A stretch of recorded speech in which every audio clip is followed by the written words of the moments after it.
Welcome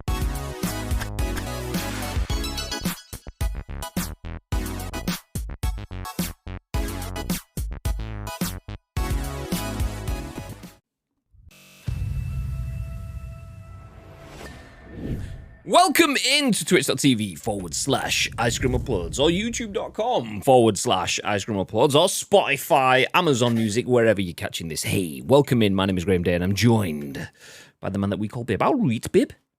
Good after morning. Yes, it is 3:45. It's not. No, it's not. A bit late. It's not quite far. It's 10 a.m.ish. Somewhere. I mean, I've just checked and the scoop has just gone live, so it's definitely 10 a.m.ish. Nice. Confirmed.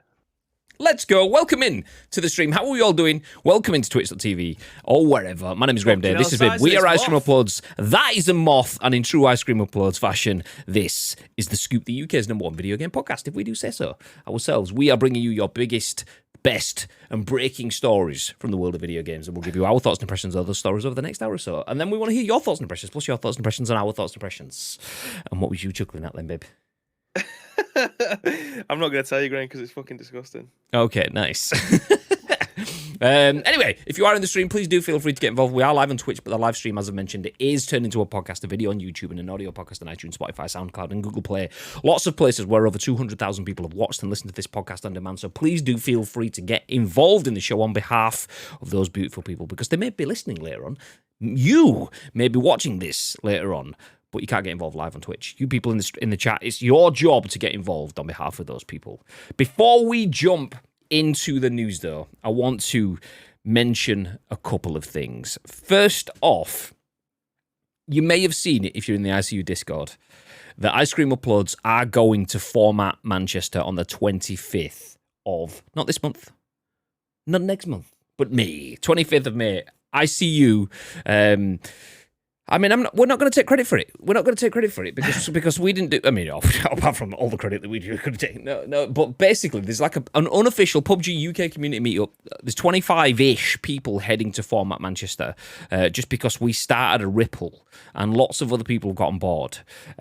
So as a little bit of a commemoration to that, one of the things that we've been kind of looking at is extra little bits of ICU merch. We don't want to go big with the merch. Like, you might have seen if you're in the Discord that we are looking at a varsity jacket. I don't think we're going to get enough numbers to be able to make that happen. But we always are looking at other little bits of merch. Like, hats are not huge, so that's something that you can put together and get at a decent price, which we've managed to do for you guys. I mean, I say at a decent price. Every other merch website on the internet will make you think you can buy hats at decent prices, because you want to buy yourself a flat peak cap from any other content creator, $40. For us, it was like, 17 quid delivered. So we're probably doing it wrong. We could probably be milking everyone else, and we aren't doing that. So we thought, anyway, do you know what? We're not going to milk everyone else. We'll look into getting some more merch. And then we're going to Format Manchester. And it's always good when you go to an event like that. It's a networking event. We work in the video games industry. There's going to be developers there. So not only as Ice Cream Uploads, as Jelly Media, it's a good idea for us to make a good impression. And how do you do that? Is that business cards? Is that like matching T-shirts or whatever? I'm thinking business cards is a bit old school. I have business cards. I never give out my business card. I would rather engage with someone on Twitter or something like that. Follow me on Twitter. We can have conversations there. Let's go. So we're not doing business cards. We've got ICU hats already, but I'm not going to wear my hat to that because it's going to get all sweaty and covered in stuff. So I'm not going to wear the hat. What else can we do? Well, those people that were in the Discord last night will have seen, for the benefit of audio listeners, audio description, Graham is putting his sunglasses on. He absolutely butchered by stabbing himself like in the headphone first and so on. So yeah, we've got some ICU sunglasses made up. Ice Cream Uploads on the side. Yeah, absolute Blues Brothers stylage, but with some. If you're listening to this, it says Ice Cream Uploads in the Ice Cream Uploads house font, which is Galana Grotesque, down the side, the Twitch logo on it. Let's go. And Tito's just mentioned in the chat that my hat was exceptional value for money. It was. Yours was free, because we do stuff like that. We're kind of like that. Well, the good news with these is we've got a good discount for these. These are going to be going for the very special, bespoke, discounted price of no pounds and no pence to the people that come along to Format Manchester. We've got a batch made up just to give out to everyone because we thought it's always good when you, because we're going to have 25 people. We want to rock up together like we're going to own this joint. And if we're giving everyone ICU hats, I mean, that would cost us a fortune. And nobody wants to wear a hat on a night out. Not everyone does anyway. And then it's like all the other stuff. Do we make some balloons? That's a bit naff. Do we have flyers and banners? It's not a WWE event. We're not like cheering on Macho Man Randy Savage from the top rows kind of thing. So, Pirate, Damn. welcome in. What a bunch of sexy beasts. Legend. Damn, what a bunch of sexy beasts. You know what's sexy? Subscribing to ICU for 41 months, Pirate. That is what's sexy, you beautiful, beautiful man peach. And another loot drop confirmed. Let's go, skadoosh. So, yes, we are giving away some ICU sunglasses to anyone that comes along to Format Manchester. We only have 30 pairs because when I ordered them weeks ago, there was like 18 people coming, and then there was 20 people coming, and then there was 21 people coming, and I think there's like 23 people coming now, plus myself and Bibby is 25 people, and 2 more from Jelly Media is 27 people. So if 3 more people come along, then they get shades. Anyone after that, sorry, but you're screwed. It is what it is. So yeah, we'll be giving these out to people that come along to Manchester. Hey, and then if we have any extras, we'll give them away in the stream or something like that. But yes. Nice. As we jump into the split screen, this is the first time in about a million years as well I've been prepared, and it actually says Bibby's home, and I'm not having to change it from ICU studio back to Bibby's home on stream. Yeah, I know. Imagine that, and I could have just let it slide by stylishly, but no, I had to bring it up and mention it, didn't I?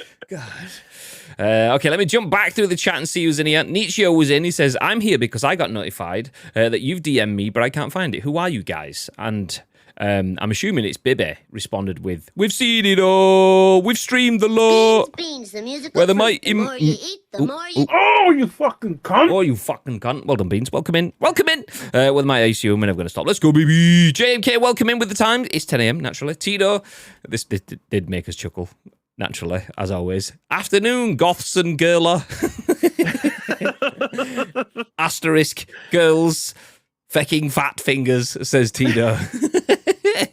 It's all right, because we were saying the similar thing. It's like it's amazing. I swear Tito's doing this on purpose now, just so that we can get involved. He likes having the piss taken out of him at this point in time. So I called you, rather than Edward Scissorhands, I called you Tedward Spoonfinger. But not fingers, just one finger, like your ring finger. So the most of your words are fine, and then you get a bit carried away and you go, boop, and you spoon like 4 fingers, like 4 buttons with one finger. Bibby called you salad fingers. So yeah, we're all aligned. Welcome in, Tito. 12, how we diddling? What was the question mark? 12 just rolled in with a big fat question mark. No intro. Yeah. No, not talking about our intro. None of that. Just a question mark. Couldn't decide if Bibby was drinking out of his arm. Just there, look the same colour. No, so I'll tell you what had gone down, you bastard. Fucking pale as anything. It's not that noticeable, is it? Okay. So I was washing up earlier, and whatever it was in. I went downstairs to go make a drink, and inside there was a little bit of egg that I've obviously just not washed properly. So when I went to go get a drink before I lifted this up, I was like, oh, okay, take the lid off. A bit of egg. I'm not scooping that out. Yeah, so it's just Samantha obviously has some fried eggs or something. So I've gone to wash the pan or whatever. And when I've gone to wash that afterwards, it's just been in the water. So I've swished it out and everything, put it on the draining board. And obviously, it's just been sat in there for, I don't know, since this morning. I thought you were like sneaking yourself rather than a shake. Just a couple of eggs. A couple of fried eggs. Like, whoa, go on, Graham, carry on. Whoa. Pinch of the old salt and pepper in it. Note to self, don't drink Bibby's G Fuels and stuff like that. It's your classic Vimto inside this. B Fuel, there you go. Vimto with a bit of fried egg. Lovely, lovely. 12 says, I'll take the credit. What, for Bibby's eggs? For the you can't take no credit. I don't understand how 12 is the PUBG UK community unofficial community manager, because he posts in our Discord about it less than anyone else.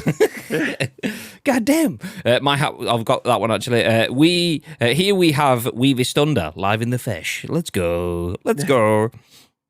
Bibby needs the green screen with an ICU studio background just to mess with Graham. Imagine that. That would piss me right off. What the fuck? I've just changed the fucking thing. To be honest, the week I've had, I couldn't give a shit anymore. Can't wait until 5 p.m. I did see your message. Where was that? Was that in the Discord? About like stuff being buggered the night before and then even more buggered the morning after? Was that in our Discord or was that in someone's chat? I did see you mention it though. We all have those weeks. It'll be fine. You leave at 5 p.m. Someone else can fix it. It's all right. You're big bad Tito now as well. You're in charge. Just get other people to do stuff. Nice. You don't have the dogs and bark yourself. Exactly. You don't have dogs and bark yourself. That's got a bit TTS. He's definitely spoken to his phone to type that. Are you okay, 12? Give us a woof if you're okay. I'm in charge of me. One off sick and the other on all day. Fuckers! Do you know what? We got you covered. We've got some news for you today, including a story that I know Tito will be particularly proud of, as well as a bunch of other people that play PUBG and watch this channel as well. Can anyone smell toast? No. So we're starting off with news from VGC, the best and most factually correct video game website in the world that says PlayStation is better than Microsoft official. Fact. Sick. Xbox? Confirmed. Nah. Microsoft? Nah. Sony PlayStation? Yeah, boy. Nice. No, that's not quite what it says. A little bit of clickbait for you there. Nice. Sony was Metacritic's highest rated publisher in 2022. The PlayStation maker beat Paradox Interactive to take the top spot. That's the story that we're going to kick things off with. We're then going to talk about, good guy Microsoft, though. They might not be the best video game publisher out there, but they at least share stuff with other people. They want to make games for PlayStation and everything with Call of Duty and all their other games, right? Not right, no. Apparently, Microsoft reportedly didn't want Redfall on PS5 following Bethesda acquisition, so it was supposed to become PS5, and Microsoft went, fuck that shit. Actual quote, that, by the way, from Phil Spencer, just in case you didn't wonder. Speaking of quotes, we will then follow that up talking about Resident Evil 4, which is the series' biggest Steam launch to date. But not just that, a certain We've Got Babinho has been quoted in GQ magazine just today. Skadoosh. Oh, imagine that. GQ magazine going, we need to speak to the resident president. Like, have an absolute chat to the man that is RE4 and everything else in between. So they got a few of those people and spoke to Bib at the same time. Let's go. There's a farmer queue. No signatures, no pictures. £10 each. So we're not going to read through the GQ article. We will just show you that Bibby's name is in lights, and being an absolute baller, he's got ICU linked from GQ magazine as well. So they've referenced ICU in there. Centerfold when? Oh no, that was like last week. I mean, that was in Playgirl. You know what I mean? He gets. I mean, the stream pays for his Lambos, but fuel's expensive these days. So how do you think he pays for that? So yeah, following the Bibby Centerfold showpiece, we will then move on to talk about Amazon Luna is now in the UK. Fortnite Creative 2.0 is blowing people's minds, and it's Friday, which means we would finish with hashtag exclamation mark for typing it into the browser. Nice. Free game Friday. Nice. There you go. Free game Friday. Let's go. Batman Dan, welcome in GQ. We made it. Goddamn right. Well, we didn't. Maybe did, but we'll just, we'll all cling onto his coattails. It's fine. Remembers when you proper famous. You're already proper famous. You host the Scoop on ICU. But when you're proper famous, yeah. Proper Nice. For now, though, let's talk about Sony being better than Xbox, officially confirmed, undeniable-ish. In this article from Tom Ivan at VGC, Sony was Metacritic's highest-rated publisher in 2022. The PlayStation maker beat Paradox Interactive to take the top spot. So Metacritic has announced the results of its 13th annual game publisher rankings. Sony Interactive Entertainment topped the list, which was determined based on the quality of publishers' 2022 releases. Lies, says Tito in the chat, exclamation mark Game Pass. The PlayStation maker came out on top ahead of Paradox Interactive, Activision Blizzard, Focus Entertainment, and Take-Two Interactive. Last year saw the platform holder release a string of critically acclaimed games, including console titles God of War Ragnarok, The Last of Us Part 1, Horizon Forbidden West, and Gran Turismo Plus, God of War, and Spider-Man titles for PC. Publishers were ranked using a point system calculated, as in previous years, according to 4 factors. Most weight was given to the average Metascore for their games, but also taken into account were the percentage of scored titles with good reviews, 75 or higher, the percentage of scored products with bad reviews, 49 or lower, and the number of great games released, which was 90 or higher. Only publishers with 5 or more distinct titles released in 2022 were eligible to be included, meaning last year's winner Microsoft missed out completely.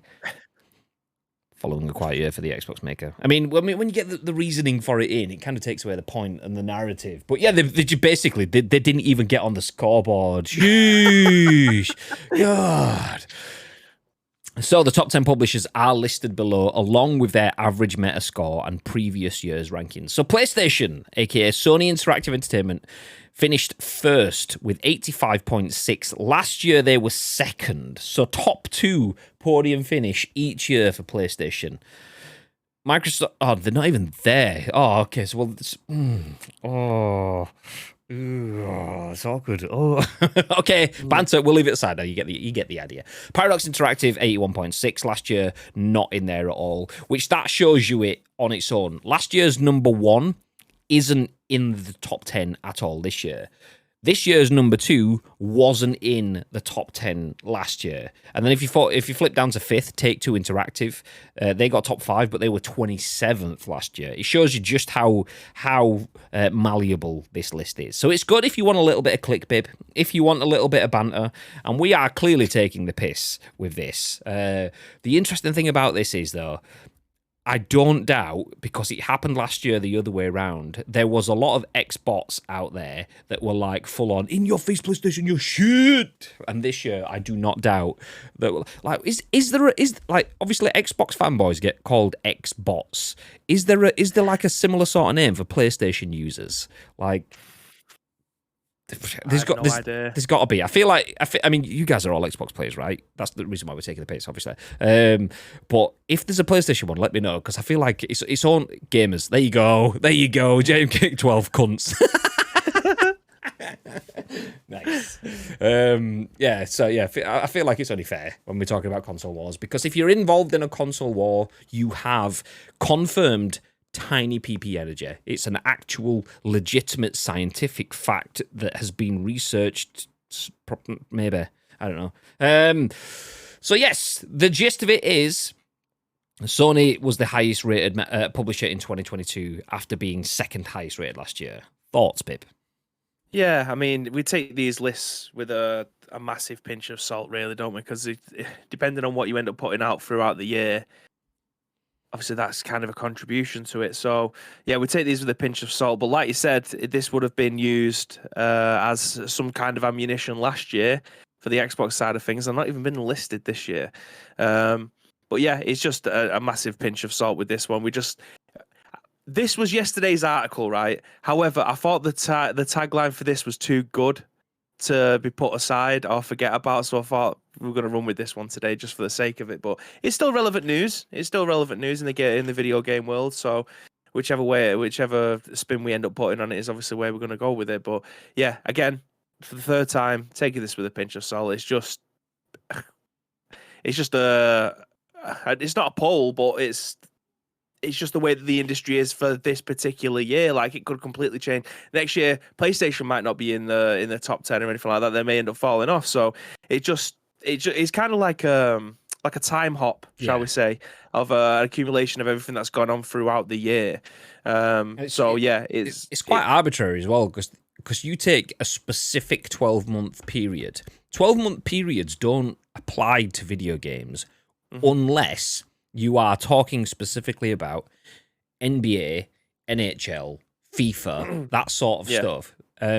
Because God of War took 5 years to come around. So a 12-month period is irrelevant to God of War. And if Xbox comes out with 15 games next year, but 3 games this year, it doesn't qualify this year, but will qualify next year 3 times over. So it is one of those things that's just like in a very particular set of circumstances, PlayStation wins. And it's like, okay, well, at the same time, Xbox won the award for best console that begins with letters in the last X letters of the alphabet, X being quite the operative word there. So it's like, yeah, okay, the last 3 letters of the alphabet. Out of all consoles that were made, that name began with the last 3 letters of the alphabet, Xbox was the best. PlayStation not even on the board. And it's like, it is one of those weirdly sort of arbitrary things, but... Yeah. It's well, just... You genuinely would have thought that Xbox or Microsoft or Xbox, whichever way you want to put it, would have featured in it somewhere, but it's just the nature of the beast for this calendar year, though, isn't it? It could be completely different next year. Yeah, it's the fact that they've not had 5 major releases in that window. So they could have had 4. They could have had 4 99.9 rated games across the year. 4 straight 100s. And PlayStation could have had just enough to qualify for like an 81 or something like that across the board. But they would still win because they've got 1 more. So obviously take it with a pinch. It is good for banter reasons. And if you're using it for banter reasons, fine. That's great. Obviously everyone loves a little bit of banter. If you actually believe in the console war, then, well, grab your hand, hold it about 3 inches in front of your face, and then move it 4 inches towards your face. Nice. The interesting thing, though, taking something out of this that's a little bit more longer term and a little bit something and drawing conclusions, what I would say is it does show that Xbox still remains in that position where they don't have the games. And I'm not saying that in terms of, I mean, they do have games, but they don't have enough games, or they don't have enough high-rated games at the same time. And this is not a secret. This is what everyone's known for 5, 6, 7 years now. And you just know that this story is not going to last because Bethesda doesn't pump out games.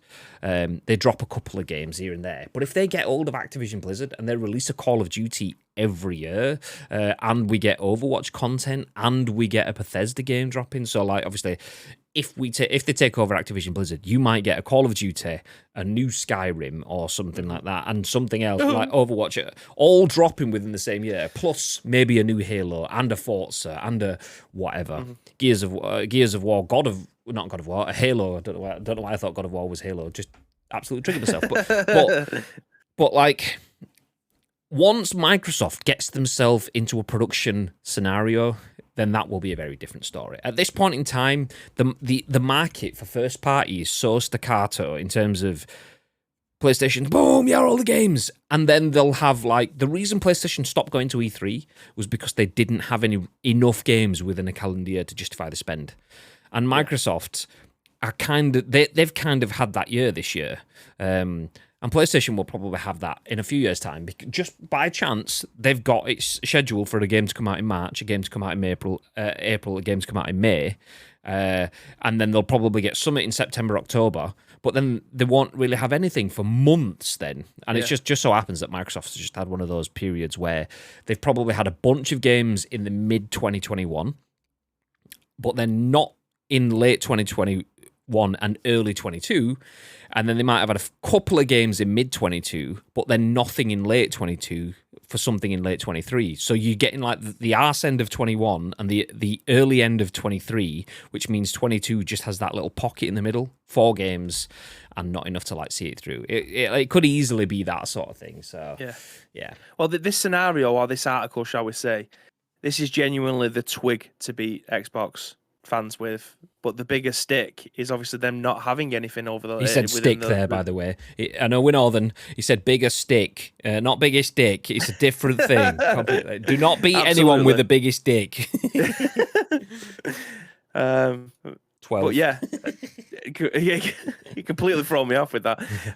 But yeah, that's the big elephant in the room, and it just at this moment in time, currently looking at it right now, they just haven't had or are going to have in the next coming months anything that of supreme value for them to be able to put towards any kind of acumen like this. So yeah, it's a shame for the time being, but they're going to look back at this 12 months and just go, okay, well, this next 12 months has just got to be better. And they will do better. Like you said, they've got games in the pipeline, especially through like Bethesda and things like that. Hopefully Activision Blizzard, they will have stuff that will keep them in this list till the end of time, should they come through, rather than just relying on their actual in-house first-party games, which, like you say, with Bethesda stuff, they don't necessarily pump them out. They don't have a million IPs to throw out once a year. They've got a handful. It's factually incorrect. That's factually incorrect. Do you know why? Go on, because they're just about to pump out another IP. But not on PlayStation, as Matt Wales at Eurogamer tells us that Microsoft reportedly didn't want Redfall on PS5 following the Bethesda acquisition. It was a change with a capital C. That's a quote referencing the article. So Microsoft reportedly did not want a PlayStation 5 version of Arcane Studios' upcoming vampire shooter Redfall following its acquisition of Bethesda. That's according to Redfall game designer Harvey Smith, who, in conversation with IGN France, said Microsoft's stance on Redfall development was, quote, no PlayStation 5. Like, imagine Edna Mode saying no capes, but no PlayStation 5. Like that serious. Goddamn, little bit of an Incredibles reference for you there. Nice. Anyway, quote, we were acquired by Microsoft and it was a change with a capital C, Smith told the website during a press event via Google Translate. Quote, they came in and they said no PlayStation 5. We're focusing on Xbox, PC, and the Game Pass. I love the addition of the in there. That's absolute Google Translate. It's like no, you get the idea. Anyway, Smith described the resulting focus on Xbox PC as a, quote, good decision, noting the move helps support Game Pass and meant, quote, one less platform to worry about, one less complexity, end quote. While IGN France says Redfall on PS5 saw an immediate cancellation upon Microsoft's acquisition, there's no indication of whether a version for Sony's platform was anything more than a suggestion at the time. I've reached out to Bethesda for comment on IGN's report and to clarify how far along a PS5 version may have been. Redfall is due to launch PC and Xbox Series X and S on the 2nd of May. And I'm going to read the last paragraph. I usually would skip past it, but just because it mentions the acquisition stuff, which will naturally tie into the conversations that we have following this. Today's news arrives at a time Microsoft is investing significant resources in trying to convince regulators in the UK, EU, and US to approve its $69 billion acquisition of Activision Blizzard. Call of Duty has continued to be a sticking point for the deal, with regulators expressing concerns around the industry impact should Microsoft ultimately make the billion-dollar franchise exclusive to Xbox, something Microsoft recently said it has no incentive or ability to do. Nice. End of article. Thank you, Matt Wales at Eurogamer. Interesting thing. There is no incentive to make Call of Duty exclusive to Xbox. However, creating a game for PlayStation is proven, via quotes from developers, to be another platform to worry about and another complexity. So if PlayStation is a complex extra to consider and Microsoft owns the development process, is it not likely, therefore, that that will be like the forgotten stepchild? You've got to look after it because it's there, but it's not going to get all the treats. Anyway, Redfall not on PS5. All of that. Thoughts, Bib? Yeah, it's from the outside looking in. If I was just a PlayStation user, it would be shit. But this just feeds into the last article that we've just been through. Xbox need games, and why would they want to have PlayStation have this game on there to take sales away from their console? Obviously, that being said, of course they would love the money coming in from the PlayStation guys, because they're essentially, and we say this all the time, Microsoft have not bought Bethesda to not make any money, not just to hold them all in and say, look what we've got, ha ha ha. I don't think that's their long play. I genuinely think they've bought them to be able to make twice as much money as they would have done without them. So eventually, I think this might end up being one of those games that it might be a timed exclusive. It might appear on PlayStation a year later or something. Obviously, we haven't heard anything about that yet. But I imagine that comes with the success of this game. If this game is toilet and no one's playing it, then I imagine they might go, okay, well, we need to get this on as many consoles as possible to at least try and get some sort of money back from it. I don't think they're just going to go, okay, well, we tried. That's it. That's the end of that. But I can't imagine this. I can't imagine this game being toilet. It looks great from my standpoint. It looks great. I'll be definitely playing this as and when it comes out. But Bethesda and Microsoft are there to make money, and eventually I think they'll end up releasing this all over to a PlayStation console just to be able to try and make as much as they can from it. I do think it's in their best interest to probably make these games timed exclusives. Maybe it's something that they want to be able to, keep close to their chest so that people aren't waiting for it to come out on PlayStation a year later. They're thinking, okay, well, we need to get this money within the first 3 months, as every company does. They will live and die by the first quarter that this game ends up coming out. I don't mean financial quarter. I just mean the first 3 months of a game's release. That's where they will make their most money. They'll never make any money off secondhand sales, and they'll probably get a lot more money through the PlayStation Store rather than you buying it through CX or your game later on down the line. So it's in their best interest to try and sell as many copies as possible. They will get a second bounce if this was to come to PlayStation 12 months later, because all the people who didn't manage to pick it up in the first place, that was probably disappointed that they didn't get the opportunity to play it. Depending on how good of a game this is, and it has the legs to last 12 months, because like I said, if this game bombs within the first 3 months, regardless of whether or not they bring it out in 12 months time, people will be going, why would I bother? Because no one played it in the first place. It obviously wasn't that good of a game back then. So fingers crossed they'll end up having 2 bounces with this if they decide that they want to try and make more money and capitalize on the success of this game, obviously, when it comes out. It'd be interesting to see, because they've got a number of case studies. They being Microsoft, they've got a number of case studies now. So they took over Bethesda and saw Deathloop come out exclusively on PlayStation 5 for 12 months or whatever it was. And then it came out on Xbox. But Deathloop came out to what was an unexpected fanfare. A lot of people thought, oh, it looks all right. And there was genuine conversation that we covered on the Scoop where people were like, okay, we've seen a lot of the trailers and the footage and it looks a bit samey now. It looks a bit tedious. There was a bit of a fanfare early days, and then that just turned into bluster around that. We're kind of bored. And then it came out and people were like, do you know what? This is actually fucking amazing. This is really good. So then 12 months later, Xbox like, well, we were always going to be bringing it out anyway on our platform, seeing as we made it and we own it, we might as well. But it was a no-brainer. Whereas the other way, if Redfall comes out and is a huge success, it would make sense for them, because you get the good guy Xbox scenario where you're bringing out a game on a PlayStation, opening up an audience that's twice as big as yours, expanding the player pool, and you get that sort of Fall Guys took over the world on PlayStation, and then almost took over the world again when it came out on Xbox, when it went free to play, owned by Epic at that point in time.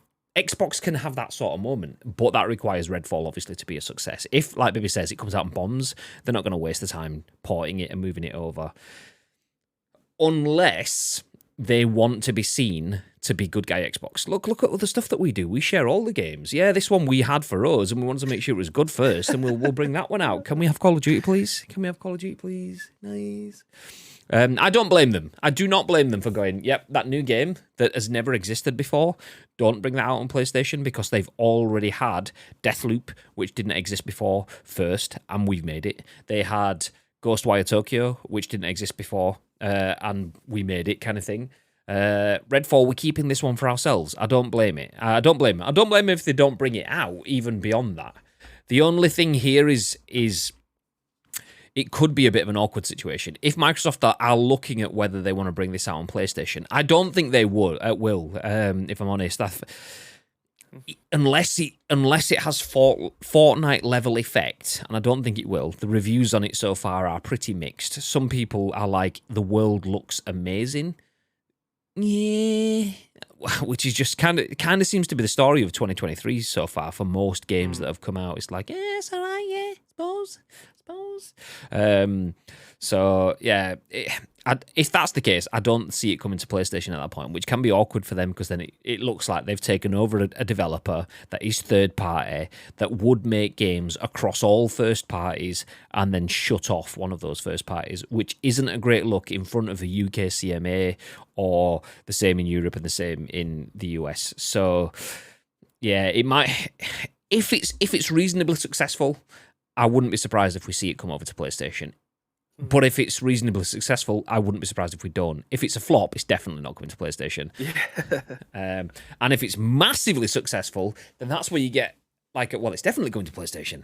But is it? If it's massively successful, do they need it to come to? And there's all sorts of things that look into it. But it shows you. It shows you they are businesses. PlayStation wants to make money, and now more than ever, PlayStation was for the players, but now more than ever, you can tell that they are a business. They are very good at making money. They're very good at making good content, but you have to pay for it. If you want the good stories, the best rated games, the highest rated publisher games out there, you have to spend a lot of money to get that in comparison. So I don't doubt Microsoft. I don't look down on Microsoft for making decisions like stopping new games and shoring up production, especially if we've already said Microsoft didn't have enough games come out in 2022. If slowing down production on the PS5 means that Redfall comes out in 2023 and not 2024, then that's kind of a no-brainer as well. So there's all those things that come into it. But yeah, Microsoft, good guy Xbox, didn't want a game to come on the PS5. Imagine that. And they say there is no console wars. Gah. There isn't really, to be fair. There's just business. Anyway, speaking about business, let's talk big business. Let's talk absolute mega business. And that is ICU. Hey. And I say ICU, I mean BibCU. That's pretty much what we call ourselves now, Bibby Cream Uploads. Because, I'm just second fiddle. Bibby's the guy that's out there speaking to GQ Mag and stuff, whereas I'm just here, just pushing buttons. If you don't know what that is about, well, we'll come to that in a second. For now, though, we'll jump over to John Midler at VGC, who says Resident Evil 4 Remake is the series' biggest Steam launch to date. The game has attracted over 125,000 PC players on its launch day. Capcom's Resident Evil 4 Remake is enjoying the series' largest Steam launch ever by some margin. The game was released today for PS4, PS5, Xbox Series X and S, and PC via Steam. At the time of publishing the game, it is being played by 126,717 concurrent players on Steam, according to SteamDB. For comparison, Resident Evil Village got 20k lower.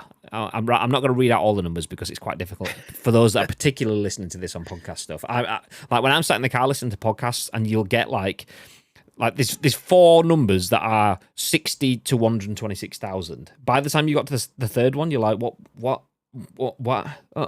So yeah, it was ahead. Nice.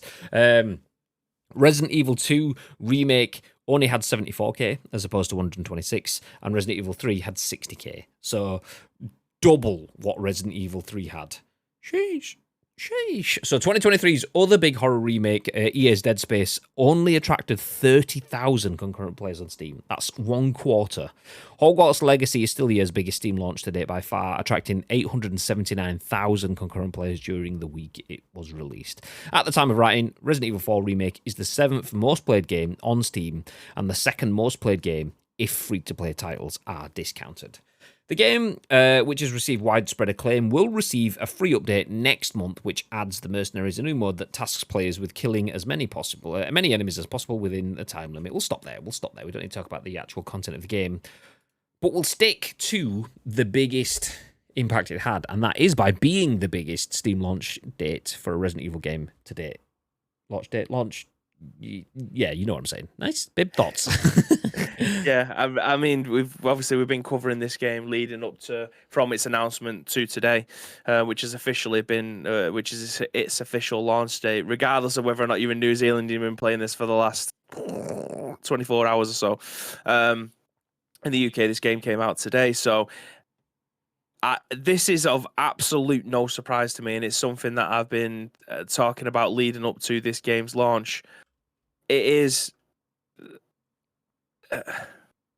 I could go into so much more detail on this, And it's something, again, I keep on saying this, but it's something that we have talked about many, many times on this. For me, Resident Evil 4 was the beginning of the end of how we played survival horror games with the Resident Evil franchise. However, it was the first Hollywood-esque Resident Evil game. It was the first one that was accepted by the majority. It was the first time that this was available to everyone on pretty much every single platform. You could play this on your mobile phone at one point. I don't know whether or not you still can. But with it having much more modern controls, the over-the-shoulder camera, many more action sequences, quick time events, and an incredibly cheesy story to boot, it's so easy to see why this game is the one that people talk about. It came out. I'm 32. It came out during my high school days, which, if you are the talk of the playground, chances are that this game would have come into your circle at some point, whether or not you've been trading it with your friends or you're just lending it to them to be able to play or whatever. This game was hot on the playgrounds. I imagine it would have been the same in workplaces at the time. And with games like that, it just spreads like wildfire. Regardless of what the title is that's on the front of the box, with it being a Resident Evil game, take away Leon Kennedy, and you could have put anybody in this game, and it would have been a huge success.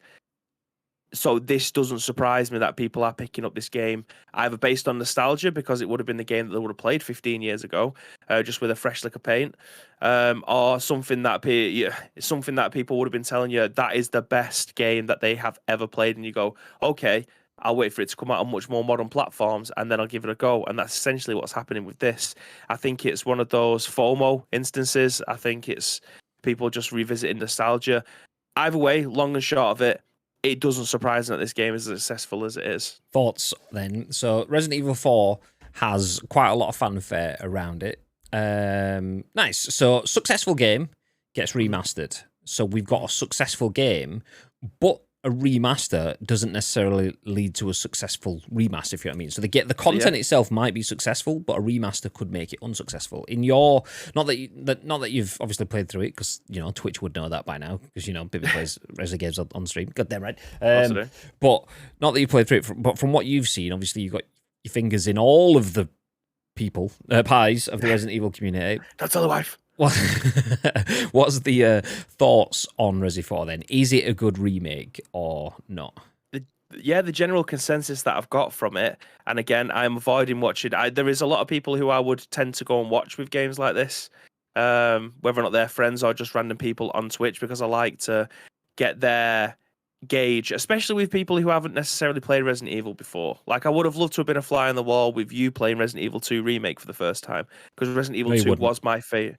I genuinely would. You genuinely would have been at the idea of it, but the game that probably takes you, I don't know, I'm going to throw out numbers that are probably wrong numbers, but just stress the point, that takes you probably 3 hours, or normal person 3 hours to get through, would have taken me about 8 hours to get through, but it actually took me about 16 hours to get through, because I just kept running back to the safe room and hiding from this big fuck off dude that kept chasing me around the building, because he wouldn't leave me a fuck alone. Yeah.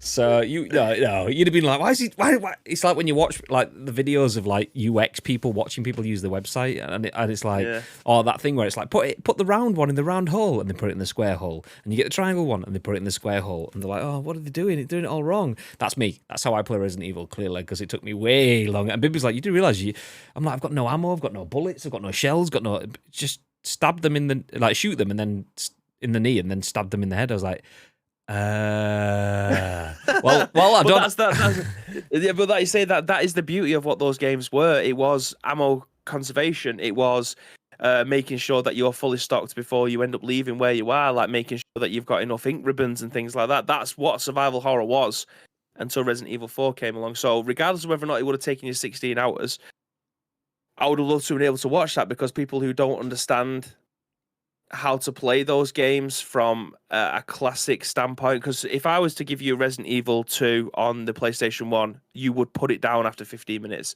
You there's no way that you'd probably ever be able to get your head around the tank controls without throwing your controller on the floor, because you wasn't a product of the time back then getting involved with it. It's second nature to me now how to play that game. It's very similar to how you play PUBG. I can't get my head around fast enough how to do all the stuff. I'm watching you loot things so fast, and it takes me forever to look through everything that gets when I end up eventually killing someone, to know which thing I want, whether or not I'm swapping a weapon, barrels, armor, extended mags, and stuff like that. It's second nature to you now. So the way that you play that game is completely different to the way that I play it. Vice versa with this. So I can't wait to be able to play through it, complete it, and then go back and watch people play it, because that is where I get my enjoyment out of watching people play video games. That's literally it. That is the top and tail. That is how I consume video games, and that's how I've always done it. To confirm, Bibby is a voyeurist. You've heard it here first on twitch.tv/icecream. Absolutely. He likes to watch others. Nice.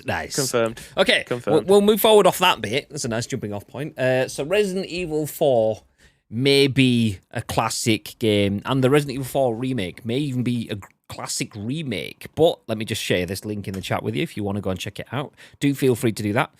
Friend of the channel, Vicky Blake, has written this, and not only has Vicky Blake written this for GQ Mag, but she's also interviewed the most on-point, knowledgeable expert from the world of Resident Evil, and that is Bibby.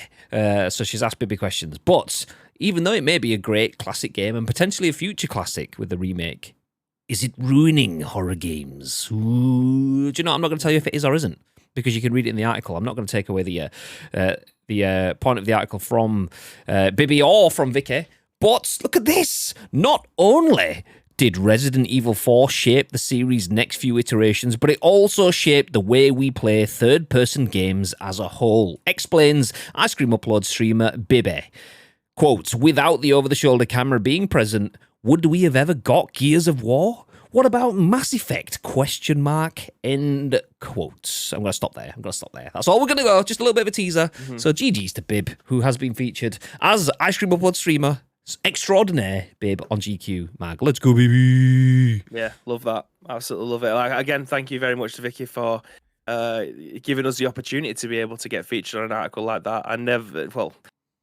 You never think that these things are going to happen anyway, but the fact that I imagine there would have been hundreds of people putting forward their experience and stuff like that, and we was one of the lucky few that got selected to have our opinions put forward.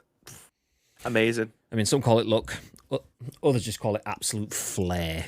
Just, they could smell the charisma and the intelligence from miles away. Nice. GG's to Bib. GG. I love Resi5, says Mike. Welcome in, dude. I've never. Well, I've played 2. I've played Resident Evil 2, and did he even start 3? I think I started 3, but I've played bits of those 2, and that's it. Marked explicit, cunt. What the page is marked explicit or what? 5, you couldn't move while shooting. That's not for me. Nah, you don't get that in PUBG. Better game. It's just a better game. It's just an all-round better game. Nice. But yeah, do feel free to check out the article. I'll share the link again if anyone has just dropped in. There's the full article without the tracking stuff cut off. I usually cut that stuff off because I'm evil and don't like corporations tracking people. But there you go. Click the link. That's the gqmagazine.co.uk. Bibby obviously was featured in an article looking at Resident Evil 4 and the impact that has on that. Also, please do feel free to click that link as well, by the way. Not only to help Bibby, but obviously the article is written by Vicky Blake. She's a freelance games journalist, and obviously every click through to that website will probably increase her chances of being considered for future work at GQ, and we'd like to help out the buddies. So click. I'm going to pay Graham 5p an hour to teach me how to be good on PUBG. I will literally be 15p better off because Enzo is a natural. I've seen him play Vigor. Like, he's got it nailed down to a T. He can make it so that he can die within the split second of me entering his stream over and over again. Nailed it. If you can do that, goddamn. Nice. Welcome in, Enzo. My name's Enzo. How you doing? Right, pal. Yeah. Should we move forward? Let's move forward.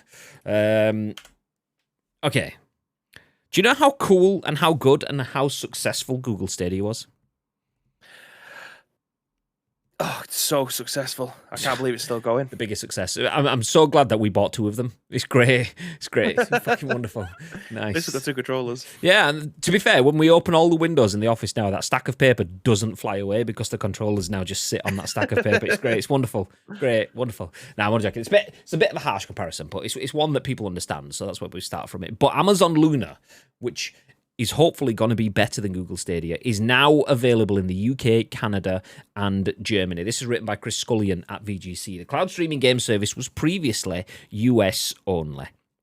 So Amazon has expanded its Luna cloud service to the UK, Canada, and Germany. From today, players in these countries will be able to use Luna to stream games on their existing devices. They can now also order the Amazon Luna controller, which is priced at 60 quid. The controller isn't required to play, however, as players can use other support third-party controllers, including the Xbox One controller, DualShock 4 controller, Razer Kishi mobile game controller, or a mouse and keyboard. They can also use their phone as a controller for some games.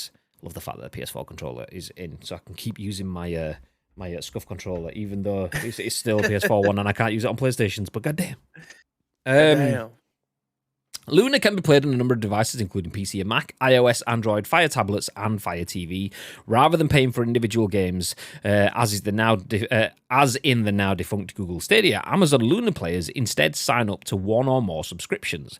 A Luna Plus subscription costs $8.99 a month and includes access to over 100 games, including Resident Evil 2 and Resident Evil 3 remakes, Control Ultimate Edition, Sonic Mania, Tetris Effect, and Yakuza Kiwami 1 and 2. Players can also subscribe to Ubisoft Plus for $14.99 a month, offering access to over 40 Ubisoft games. They can also subscribe to Jackbox games for $3.99 a month, which gives access to all 9 Jackbox. I can't say that one. It's a new Xbox boss. God damn.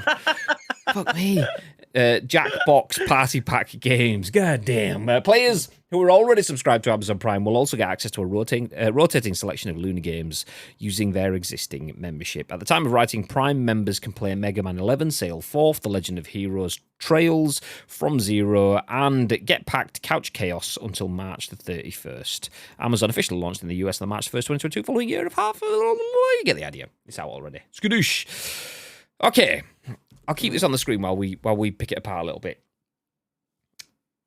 Love the idea that there is a streaming platform out there. Stadia. Okay, I will take us off screen for a second because I'm not talking about that just yet. Stadia should have been a success because it offers a really good controller and access to what, in theory, is a really good system. The reality of it was a bit shocking. Amazon, like Google, has web services, but they also have the benefit of hindsight. They can see all of the stuff that Google didn't see first time round and can build on that. So in theory, Amazon Luna should be a little bit more successful. Also, they didn't just go balls out. Yeah, we got this. They launched over a year ago in the US only, had a little bit of a trial, and are now expanding with all of the features available at launch rather than having to like put fires out as they go. So in theory, this should be good. In theory, this should be better than what we got. I mean, in theory, anything would be better than what we got from Stadia. But in theory, this should be more what they were actually trying to achieve. Yeah. But despite that, is $8.99 a month for a Luna Plus subscription, which gives you access to some good games. Stadia didn't launch with Resident Evil 2, Resident Evil 3, Control Ultimate Edition, Sonic Mania, Tetris Effect, Yakuza Kiwami 1 and 2 for $8.99. Didn't launch with all of that. But is £9 for that, $14.99 for Ubisoft Plus, another $3.99 for Jackbox. That's a big old level of subscription there. So that's 9 plus 4. That's £13 plus £15. That's £28 a month every month. Xbox Game Pass Ultimate costs $15 or whatever it is. So that's like that times 2 almost. Is that too extreme? Thoughts, babe? Yeah, of course it is. I'm not going to sit here and say it's not. £28 for any kind of subscription. Ridiculous. Like most people are probably getting rid of their Sky subscription nowadays because there's an awful lot of shit on there.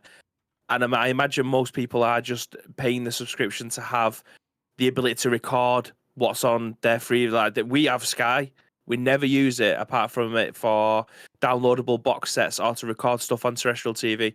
Spoiler alert, I'm a massive fan of Channel 5 documentaries. The shitter they are, the better, in my opinion. Is there a documentary on Centre Parks? Of course. Am I going to watch it? Dead right. So that kind of shit, I'm here all day for it. But £28, yeah, that is ridiculous. However, these are subscriptions. You can pick and choose which you want. Chances of people having the Ubisoft Plus subscription, I don't think that's quite a difficult sell, if I'm being honest. I don't think they're going to have a massive uptake of that. Can I see people paying £4 at Christmas time for the Jackbox collection? Absolutely. I will pay for that. When we get the family round at Christmas and there's going to be 8 or 9 of us in my house and I say, do you want to play a board game? They're like, no. I say, what about if I put the board game on the TV and you can use your phone?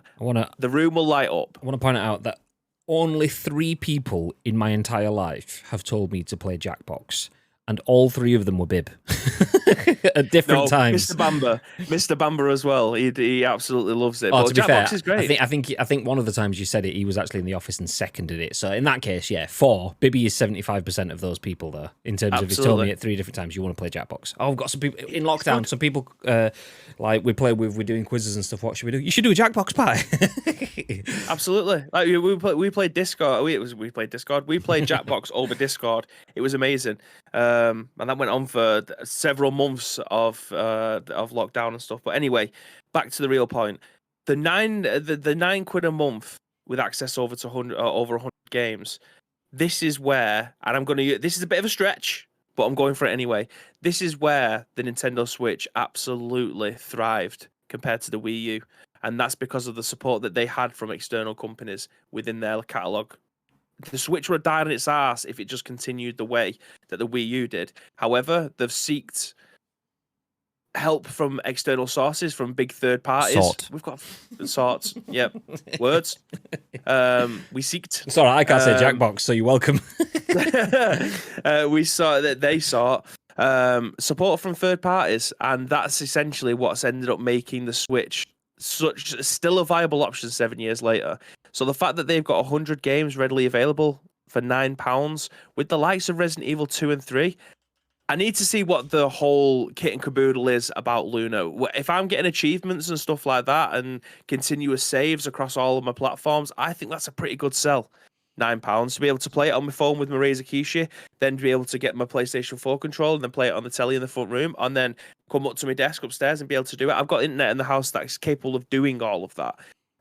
So that's quite an easy sell for me, but I need to find out what their UI looks like. Like, am I able to add friends? Can I play multiplayer with all of these games? Am I able to get achievements? Is there anything else as like not necessarily bonus content, but reasons to keep on making me come back? Because I could easily subscribe to this for £9, complete all the games on there that I want to play, or at least play through some of them, and then not subscribe to it the next month, come back upstairs, wait for Diablo 4 or whatever it is that I'm going to be playing on my PlayStation, on my PC.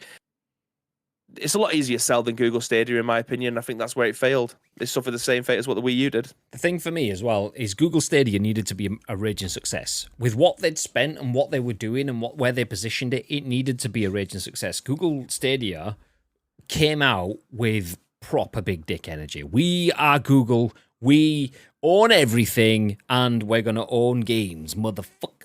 It was like full-on McLovin from Superbad, and then it was shit. No, and then it was full-on McLovin from Superbad kind of thing. Whereas Amazon and Luna, a lot of people don't even know what it is because they've done more of the Microsoft. Okay, we've got Project xCloud coming, and proper Xbox like aficionados know what it is. Games industry people know what it is. Most people didn't know what it was, and probably at this point still hardly even know. Is that something from Game Pass? Because they just kind of like soft launched it in a beta, and then just rolled out. And that's effectively what Amazon have done. So for me, it doesn't need to succeed to succeed. Mm-hmm. For me, all it needs to do is prove concept and stay afloat and set a good base level. Because the difference is Amazon has games and has games in production as well. So Google didn't have New World. Yes, New World was massive, and then it dropped off, kind of. But it's still got a good number of players playing it, but it's obviously in a very competitive genre. So it's not quite what it was. Yes, they had a bit of a failure with Crucible, but they have other games in the pipeline. So all they need to do is push Resident Evil at your face. Push Control and Sonic the Hedgehog and these other brands that you resonate with. Because that's what Stadia tried to do. We're bringing you... What was it they were trying to launch with? Oh, it was Cyberpunk. Cyberpunk, yeah. They put like all their eggs in the Cyberpunk basket, which hindsight would tell you that's probably not the greatest decision because Cyberpunk was a little bit shit. I mean, obviously, there was some massive perks with it though. Well, in terms of like get the game for like free or whatever it was, or yeah. So it was because I think to buy Stadia it was like £90, and obviously that was for the Chromecast and the controller, just on its own. But then if you was to buy the Cyberpunk edition, it was £50, and you got everything else that I've just mentioned, which is Bacon an outrageous value for money. Bacon Chin was one of the few people.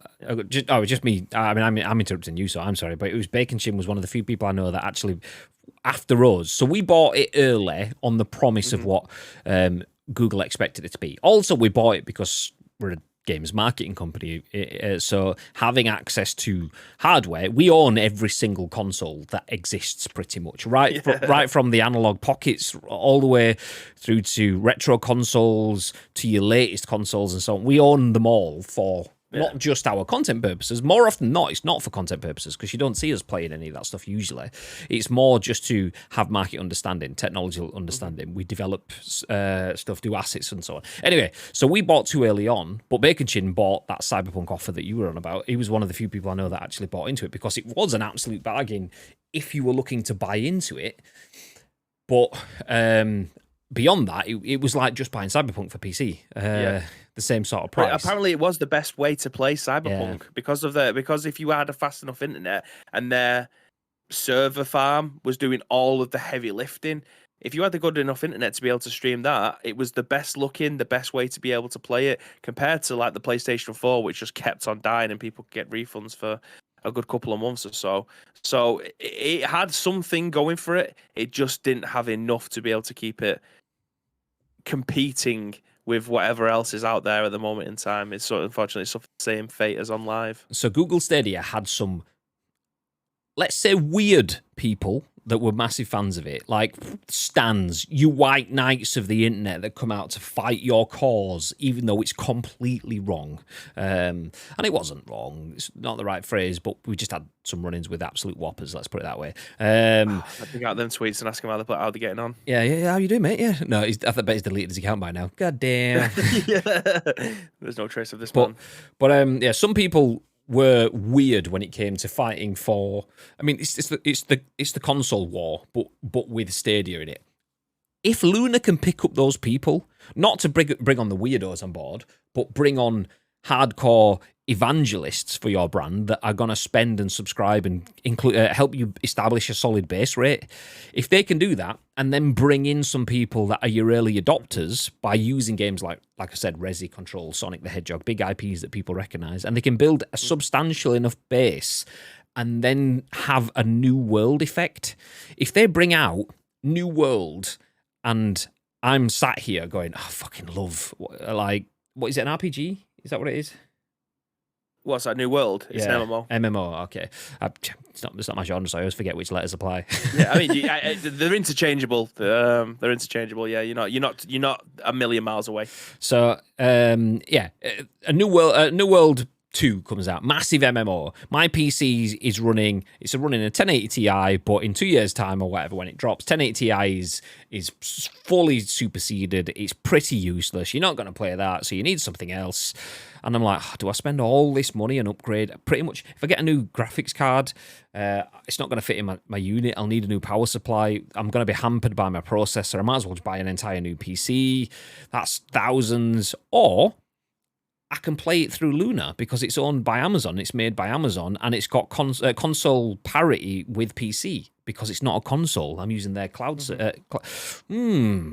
that's where the difference is. Stadia had everything to do, whereas they're already doing some of that stuff anyway. Not greatly, but what Amazon is doing is moving its pieces into position. They are developing games that are being successful. They are developing a system that can provide cloud services on demand when people need it. They are bringing games that people recognize, like Tetris and Mario, and not Mario, Sonic and the rest. If they can get all of that together with an offering that people can't just grab on PlayStation, a brand new massive MMO that just doesn't translate to console, but you can play it on a console alike, and it runs smoothly through the internet on people that have dog shit internet like me, then that's it. Amazon have won. At least won that, and they become an actual force in video games, not just, it's that thing that's on the edge of games that people know of and recognise, but don't really use.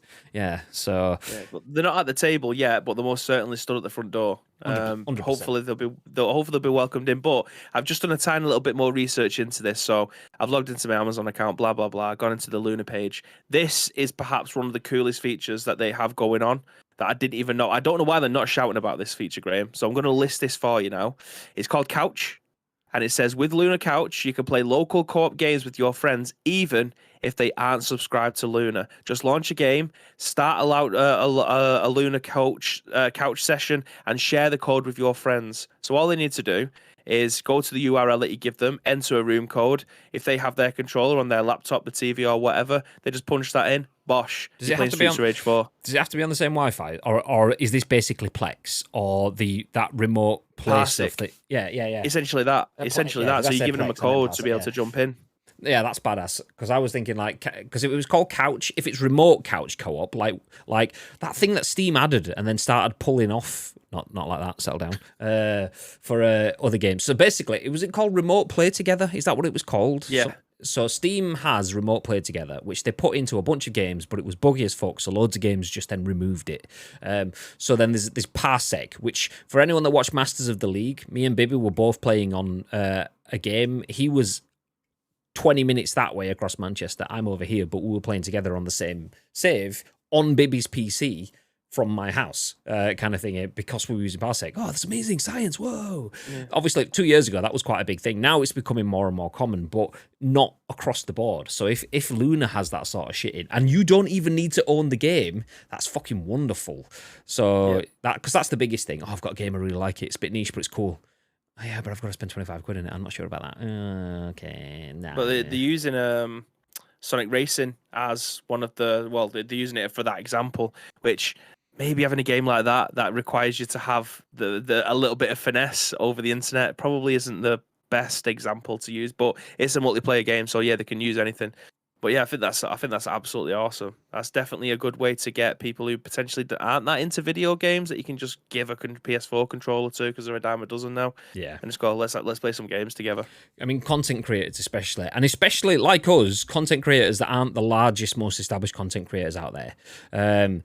Where you don't have all these bespoke systems, massive powerhouse PCs or whatever, but you do have the access to get 70 quid's worth of setup or 60 quid's worth of controller or plus a subscription. That's all you kind of really need to get going. Jobs are good and nice. Skadoosh. Looking at the chat, obviously I couldn't say Jackbox, Bibby couldn't say a few other things. Nietzsche says, I can't say table. So I responded with that saying chabl while you were talking. And then you mentioned like Amazon, they've not got a seat at the table. So Nietzsche has put, the chabl, goddammit. I knew he's got a seat at the chabl. Okay, let me jump back up. Where do we get to? Lotus, I'll read. We did talk about exposing penises in public. So Tito said, unless you're Kyle Walker. Nice. What we scooping, says Drew, a few things. We're currently talking about Luna now, but when you asked that, I think we were talking about Resi at that point in time. How are we doing, Drew? I know how you feel. Many words / phrases I can't say. Why do you think I make my own? Ah, no. Enzo says, Amazon Luna will fail. He says this very seriously. I get buffering on porn. How on earth am I going to hit some sweaty little scuff using 5 ping 120 hertz monitor with my Luma on 4000 ping and Luma's Argos controller? Very fair. All good points. Although, I mean, I haven't touched the Luna controller, so it could be an absolute mad cat's 100%. But Google's Stadia controller was really good. It was solid. It was none of that plastic rattly sort of cheapness. It was heavy, but also not too heavy. It was decent. It was good. I mean, Bibby will vouch for it as well. We have done a bunch of times on the Scoop. It's definitely good. So if Luma has done a similar sort of thing, and the controller looks nice. I'm going to scroll back up on this article. I'll bring it back up. It looks nice. It looks very Xbox almost like, what is it, a Switch Pro controller? Is that what it's called? And it's got a purple and black colour scheme, which is ICU friendly. We'll take that, baby. So it looks like a nice controller. How it feels, though, is the key thing. Like if it's got that creaky plasticiness to it, then nah. Graham should definitely be playing Jackbox. Loved playing it in Discord, says Pirate. Graham and Bibby rapping through the Jackbox game as robots on ICU. Yes, please. I'm going to pretend I understand that reference. What went wrong with Cyberpunk? Says not an AI in the chat. If anyone doesn't know, that's Vivalanco, by the way. If you're not in the Discord, then that won't make sense. If you're in the Discord, it probably still won't make sense. A few people don't understand what's happening there, but it's good. That's exactly why I like it.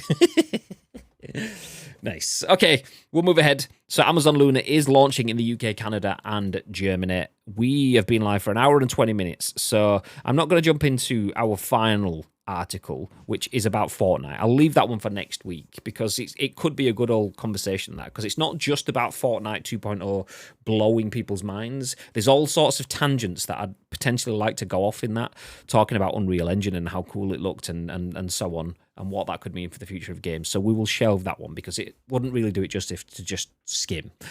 Instead, what we will do is ask Bibby to get out his acoustic guitar.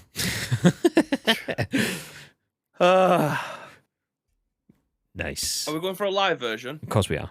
We haven't had one for a while. Okay. I feel like the people have deserved this. So at the end of every week, through the working week, you get a Friday, which is nice. And on Friday, you get the weekend. And what's good in the weekend? Games. What's better about the weekend? Free games. So on Friday, you get free games. Some people may call that Free Game Friday. Bibby, would you call that Free Game Friday? Graham, I very much would call it Free Game Friday. However, I would much prefer to sing it. Oh, take it away. Free Game Friday. Free Game on a Friday. You absolutely got strangled by Discord then. Oh, great. We got a frat, and it stopped as you were hitting your big finale at the end, the crescendo. We got absolutely... Damn it. God damn it. Wait a minute. Did you just tune up, baby? Absolutely. Goddamn right. This is it, says Nietzsche. I apologize. I can only apologize. Discord cannot contain Mr. GQ quoted anymore. Like they just can't handle it. They have to squash the lyrics. So we will do you a live in-person one. Bibby has confirmed that he is taking his guitar to Format Manchester. He's just confirmed it from my mouth just then, and knew nothing about it before. But he definitely will do your Free Game Friday live. As soon as it hits midnight, because it's on a Thursday night, it will be Friday. So we can do you a Free Game Friday right there. Nice. Do it. Okay. Jump into the news, though. Free Game Friday. This is written by Morgan Park and the team at PC Gamer and Epic stores free games right now. So what's free until March the 30th? This is a big one. It's not really a big one, but it's free. It's free. Chess Ultra and World of Warships starter pack Ishizuchi? Suffer no longer, aggrieved masses. By the way, if you haven't read through the Epic Games Store free game of the week on PC Gamer, if you imagine you had to write a story every Friday about a game being free, and the games could be anywhere between Chess Ultra and fucking Cyberpunk or something, it could get a bit tedious writing these articles. So Morgan Park and the team do get a little bit creative with their paragraphs, so go with it. Suffer no longer, aggrieved masses. Thanks to this week's Epic Store freebie, the day we've long awaited has finally arrived. At long last, we can play chess on our own personal computers. If the idea of this exciting new frontier doesn't itself entice you, perhaps the VR support, official tournaments, historical matches, and Grandmaster-approved AI will. But our good fortune doesn't stop there. I can also confirm that every piece is modelled with its own luxury felt. Resplendent. You can also get a free starter pack for World of Warships if you want. Full-on paragraph for one bit, and then World of Warships starter pack just gets a little bit of a squash on the end. Nice. At least he gets a mention. No warship left behind. So yeah, you want to play some chess? Nice, fill your boots. You can do that now on the Epic Games Store. Chess Ultra is available free right now. Not really my kind of game, if I'm honest. I'm going to say that, I mean not at all. I've played chess like twice in my life. Don't know how to play it. Not really bothered. Don't really want to learn either. I'll play PUBG instead. But if you want it, if you're a fan of chess, maybe you want something that you could potentially, I don't know if you can get Epic Game Store on your Steam Deck. Steam Deck, yes. You might be able to sideload it on. It's probably that perfect kind of game for that. But anyway, do feel free to check it out and let us know what your thoughts are if you do get it. Are you going to get it, Bib? I'm going to add it to my library. Whether or not I end up playing it is a completely different matter. Exactly. I Free don't know how to game. play chess. I will, man. Free game fry. No one needs the day. Well, that's a bit harsh. Oh, that's outrageous. Wow. He says he doesn't need me. Wow. Delete. All right, on that bombshell.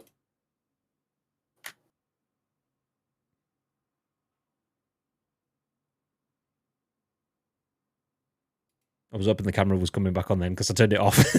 I was thinking, I'm fucking going to the awkward moment where I'm like, I can't make it work.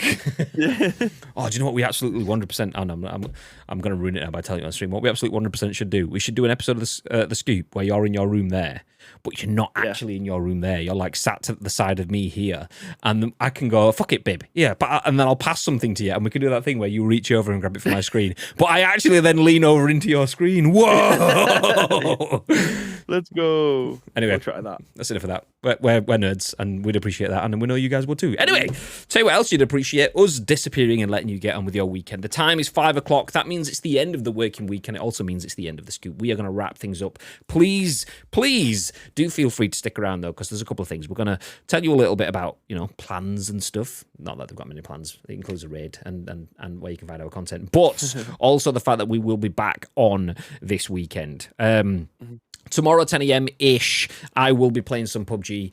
Probably not going to be on too late, like normal sort of time finish, but I'm off to a wedding tomorrow night as well, so it might not be too late to finish as well. So do feel free to join me from 10 a.m.-ish, playing some PUBG with the boyos. Let's go, chasing crates with the old mates. Fun times. And then on Sunday, Bibby will be back playing some games. Do we know what we're playing, Bib?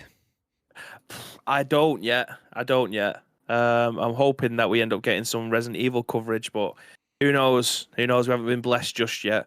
If not, it'll be more Skyrim, as predicted. I'm going to go knock on some doors and see if I can hurry up with that Resident Evil code so that we can get you playing that on Sunday. Nice. Yeah, not that I've got anything against Skyrim, but I want to see some Resident Evil 4, baby. Of course you do. Nice, I do. Okay, we are going to disappear. We're going to drop a raid on one of our friends. We'll see who is live. 5 p.m.'s a little bit one of those transition periods. So if you've got anyone that you would like to suggest, please do feel free to drop in the chat and we will take a look. But before any of that happens, Mr. Bib, is there aught that you'd like to add? Yes, there is. Thank you very much for joining us for 4 episodes of The Scoop this week. However, next week is a brand new week with 5 episodes coming at you. So if you want to help shape any of those 5 episodes, there is 2 ways that you can do so. First of all, find us on social media. This is at Ice Cream Uploads across all major social media platforms. Or alternatively, get involved with our Discord. If you're watching this or listening to any of our on-demand services, go into the description below. All the links that you require will be listed there. But all we need from you is URL plus your thoughts and opinions. We will then give you our thoughts and opinions on the very next show, which will be at what time? On Monday, Mr. Graham Day. 10 a.m. ish. 10 a.m.-ish. We'll be live at 10 a.m.-ish. Do you know what I've seen? Iceman is live. I want to point out, Iceman is now a Twitch affiliate. We managed to send him a few raids over the last few weeks and get him marked as an affiliate. I think this may be his first stream as a fully fledged affiliate. So we're going to drop in there with a raid, by the way. Do feel free to join. If you've got to leave, it's end of the day and that, then feel free to leave. That's fine. Just drop in, say hello, give him a little bit of a boost. Also, just want to point out, if anyone has a Prime and you've not thrown it at us, first of all, why? But second of all, if you dropped your subs, be it a Prime or a paid one, in Iceman's chat, because he's just hit affiliate, you'll get one of his founder badges, which you'll keep forever. So if there's ever an incentive to subscribe to someone's channel, it'll be now. because then you'll get a founder badge. That's all I'm saying. That's all I'm saying. If you want to do it, you can. If you don't want to, that's fine too. But we are going to disappear. Thank you for joining us. We appreciate you very much. You're all beautiful people. Stick around for the raid. And until next week, what have they got to do, babe? You, my friends, have got to stay frosty.